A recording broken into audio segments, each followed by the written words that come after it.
Thakun helaklaba Manipur Thokliba Erang asigi waroisin ama hauzik fawa Purakpa ngamdana leiringai Cheirak asida amuk rajnitigi charangnaba thoklakpa asina chinga naknana leiriba lamdam asida Thokliba Erang asigi haktengnana chaitheng nangliba khunja singna pendaba wafam kaya thamlakli. Imphal East District ki thamna pokpi khulgi Mairapaibi Secretary Chandrabali oinamna fongdorakpada haktengnana awaba mayoknariba khulsingda oirakliba political crisis asina amuk henna nungnang halle. Afaba maikaida lakrabadi fai karigumba fibam asina henna fataba maikaida laktuna lebak asida awaba nanglabadi madugi daita pumba hauzik leiriba MLA Minister nifu makna pugadabani maramaduna hauzik matam leiringaida political gi khenaba thamdana yasinnaba ama puraknaba taksilakli. Aina sarkar gi maikaida karigumba kharadang pakatsage madudi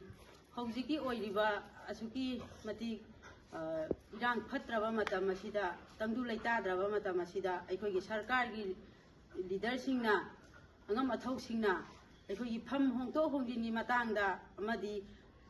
aikogi pham thadoe haibagi matangda asuki matik charangnaba mathoiba se tawbiganu aikogi red zone jaga da leiriba praja aikogi ju khanbiyu tangdu leitadana leiriba ngasina kari tholakpa hayengna kari tholakpa haidana asuk wana hingliba red zone jaga aikoibu pungchai chai duna thambiram laga sarkar na sumaina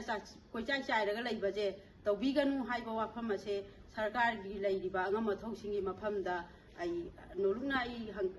phongdokchari aduga asigumba charangna ringai matam asida aikoigi red zone jaga asida thoklakkadoba afa phata khuding maksu aikoigi leiriba angam athausingjina asumaina charangna raga adum leigadaba oiba taragadi thoklakkadaba afa phata khuding mak aikoigi sarkarna daita pubigadabani haiba wafam jima joi tasengna ai